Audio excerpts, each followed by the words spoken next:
Paz para todos. Hoje eu gostaria de falar sobre Galatas 1, versículo 3 a 4. O texto diz: graças e paz da parte de Deus Pai e de nosso Senhor Jesus Cristo, o qual se deu a si mesmo por nossos pecados para nos livrar do presente século mau, segundo a vontade de Deus, nosso Pai. Nestes versículos somos recebidos com graça e a paz de Deus Pai e de seu Filho Jesus Cristo. Em seguida é mencionado que Jesus, indicado pela palavra, quem se deu por nossos pecados. Deus queria que nos libertássemos das garras do nosso carcereiro que nos mantinha escravos do pecado e do mal. Mas para alcançar nossa liberdade, um preço teve que ser pago. Esse preço tinha que ser um sacrifício perfeito, um sacrifício de sangue. O problema era que ninguém ou nada era suficientemente puro, sem mancha ou pecado e, portanto, suficientemente digno para cumprir esta tarefa. Essa pessoa teria que morrer para poder libertar os prisioneiros das garras de Satanás.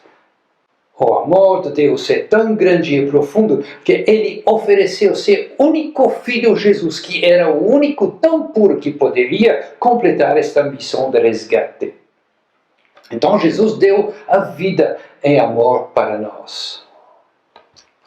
Então Jesus deu sua vida em amor por nós. O que significa isso exatamente? O que Jesus fez diz que ele se deu. A epístola aos Efésios, capítulo 5, versículo 2, nos diz que Jesus nos amou e se entregou a si mesmo por nós como oferta e sacrifício a Deus em aroma suave. Descobrimos aqui menções de amor, oferta, sacrifício e também descobrimos a quem este sacrifício seria feito, nomeadamente a Deus Pai. Ofertas e sacrifícios só seriam feitos com e por meio do amor pela pessoa a quem seriam feitos. Devemos, portanto, assumir que houve um acordo completo entre Deus Pai e seu Filho para realizar este sacrificial, um para oferecê-lo e outro para recebê-lo e aceitá-lo. A condição para esta aceitação seria, no entanto, que ela fosse perfeita. Começa com a obediência de Jesus à vontade de Deus para se oferecer como sacrifício oferecido ao Pai, mas também percebemos que o Pai não o entregou sem a vontade de Jesus.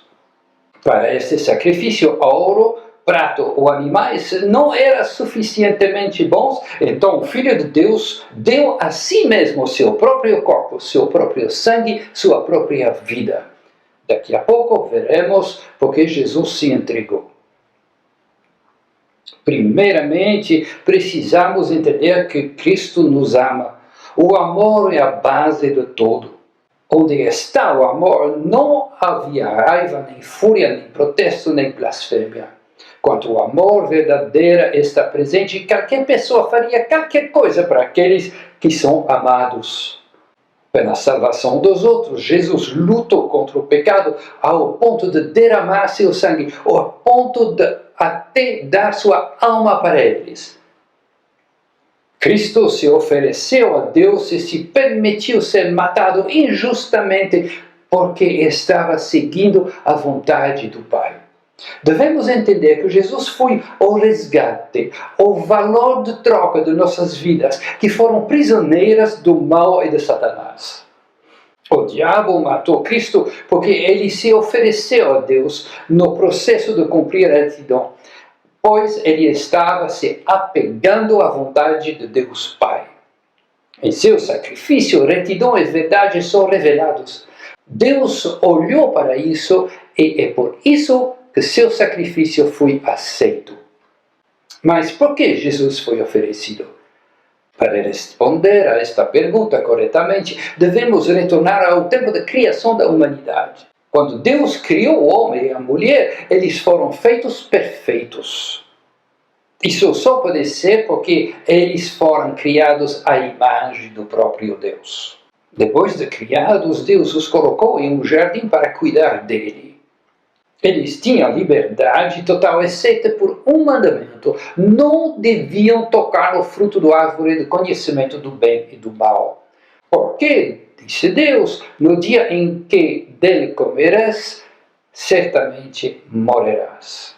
Infelizmente, como todos sabemos, eles não obedeceram a este mandamento e, como previsto, certamente morreram, não fisicamente, mas espiritualmente, perdendo toda a ligação com Deus, assim que ele os baniu do jardim de Éden, de onde deveriam frutificar, multiplicar, encher a terra e subjugá-la. No sentido de Deus, o homem sempre foi a cabeça da mulher. É por isso que os traços hereditários sempre são passados do pai para filho. O pecado do Adão, portanto, passou de si mesmo para seus filhos e em seguida a todos seus descendentes, incluindo toda a humanidade até o fim dos tempos. Alguém vai questionar: que tal das filhas? Bem, vamos lembrar que Deus disse: por isso deixa o homem, pai e mãe, e se une a sua mulher, tornando os dois uma só carne. As filhas, portanto, também estão incluídas.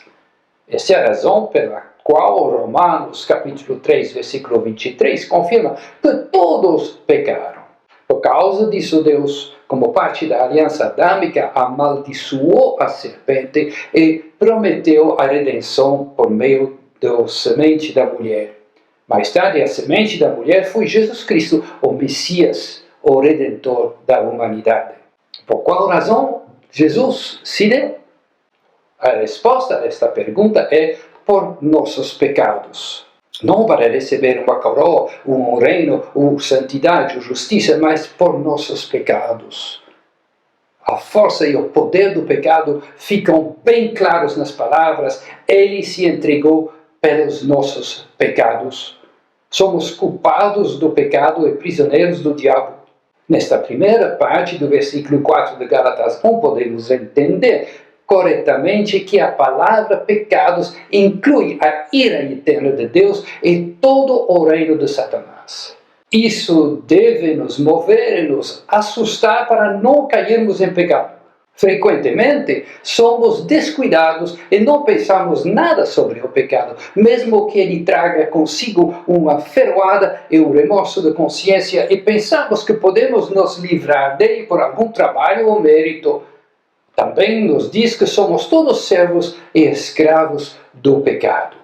O pecado é o mais cruel e poderoso tirano de todos e não pode ser vencido por nenhuma criatura, mas apenas pelo poder soberano e infinito de Jesus Cristo, que se entregou pelos nossos pecados.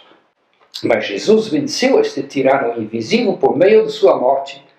Se crermos e nos apegarmos a Ele de todo o nosso coração, recebemos uma luz e um julgamento sólido para que possamos julgar corretamente as situações humanas ao nosso derredor.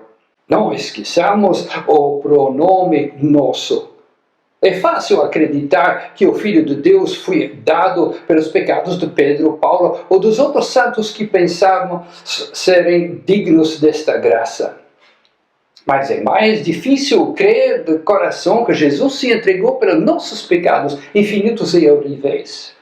Quando consideramos que Jesus morreu por nossos pecados, nossa natureza fracassa recua e não ousamos chegar perto de Deus, nem perto da promessa que este tão grande sacrifício foi dado gratuitamente para nós. Portanto, quando consideramos que Jesus morreu por nossos pecados, nossa natureza fraca recua e não ousamos chegar perto de Deus, nem perto da promessa de que este grande sacrifício foi dado gratuitamente a nós. Portanto, não queremos ter nada a ver com Deus, a menos que primeiramente sejamos puros e sem pecado. Sempre tentamos nos tornar dignos por nossas próprias obras. A humanidade deseja que nossos pecados não sejam verdadeiros, mas os pecados reais uma questão leve e insignificante.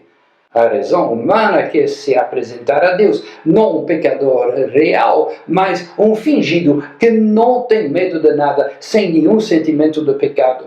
Quer levar a Deus aquele que não precisa ser curado, e quando não sente pecado, então acredita que Cristo foi dado por nós. O mundo inteiro é assim, especialmente aqueles que querem ser vistos como mais santos e justos que os outros. Eles também acreditam que podem se livrar de seus pecados por suas próprias obras. Eles alegam grande humildade ao admitir que não estão totalmente sem pecado e exigem sua recompensa da vida eterna. Quando eles realmente pecam, eles entram em desespero, não sabendo ou crendo que Jesus morreu também pelos seus pecados e, portanto, não têm conforto nas palavras que se deu a si mesmo pelos nossos pecados, neste versículo.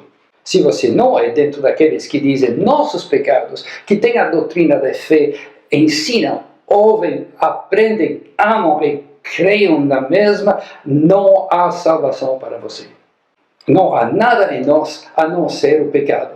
Pecados contra os primeiros mandamentos, grandes infidelidade, dúvida, desespero, desprezo de Deus, ódio, ignorância, blasfemando contra Deus, ingratidão, abusando do nome de Deus, negligenciando a palavra de Deus, odiando-la e desprezando-la, e assim por diante. Pecados contra os próximos mandamentos, como não honrar os pais, não obedecer ao governo, cobiçar os bens de outra pessoa ou sua esposa, etc. Mesmo que não tenhamos cometido assassinato, prostituição ou roubo, somos transgressores de todos os mandamentos de Deus e nossos pecados são tantos que não podem ser contados. É por isso que Cristo, o Filho de Deus, foi entregue à morte pelos nossos pecados, para se livrar deles e assim salvar todos os que creiam. Qual foi o objetivo final do sacrifício de Jesus? Para nos livrar do presente século do mal, diz a parte 2 do versículo 4 de Gálatas 1. Paulo aqui chama o mundo inteiro, passado, presente e futuro, ou presente e século, para distingui-lo do mundo eterno por vir. Ele chama isso de mal porque tudo que há neste mundo está sujeito à maldição do diabo que reina sobre o mundo inteiro. Não há nada dele senão ignorância, desprezo, blasfêmia, ódio de Deus e desobediência contra todas as palavras e obras de Deus. Todos os homens estão dentro e sob este reino do mundo. Portanto, todos os que estão no mundo são escravos do diabo, obrigados a servi-lo e fazer todos os seus gostos. Se você não vem a Cristo, você ainda está no presente século mal e não no reino de Cristo. E se você não está no reino de Cristo, você certamente pertence ao reino de Satanás, que é o presente século do mal. O objetivo final era nos libertar do erro ou sabedoria do mundo que não dá a devida reverência a Deus e não adora Jesus com a honra que lhe é devida. Deus enganou o diabo com a força de seu poder. O diabo não conseguiu manter Jesus, então ele podia levar de volta todos aqueles que foram mantidos em cativeiro. A lei que nos foi dada não poderia fazer isso, mas por sua existência nos tornou pecadores. Lembra-se, onde não há lei não pode haver transgressão. Então, como podemos obter a remissão do pecado? É por sua graça que Deus perdoou nossos pecados. Mas eles são levados pelo Filho de Deus que foi entregue à morte. Cristo nos chama de volta à vontade do Pai para que, em suas palavras e ações, olhemos não tanto para Ele, mas para o Pai. Então, quando fixamos nossos olhos em Cristo, somos atraídos diretamente para o Pai.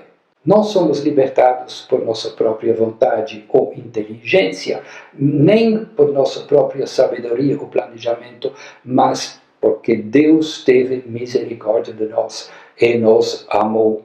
Portanto, não somos libertados porque merecemos, mas apenas pela graça. Nada pode nos levar à salvação exceto Jesus. É somente tomando posse de Cristo, que de acordo com a vontade do Pai se entregou à morte por nossos pecados, que podemos ser salvos.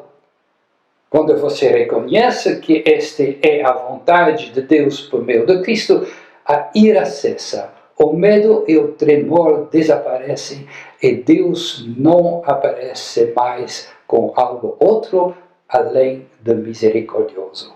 Ele decidiu que seu filho deveria morrer por nós para que pudéssemos viver por meio dele. Mais uma vez, o apóstolo Paulo usa pronome nossos para significar, como em João 20, versículo 17, que o Pai de Cristo e nosso Pai são um e o mesmo. Portanto, Deus é nosso Pai e nosso Deus somente por meio de Cristo. Imediatamente após a queda da humanidade, Deus já decidiu que seríamos salvos.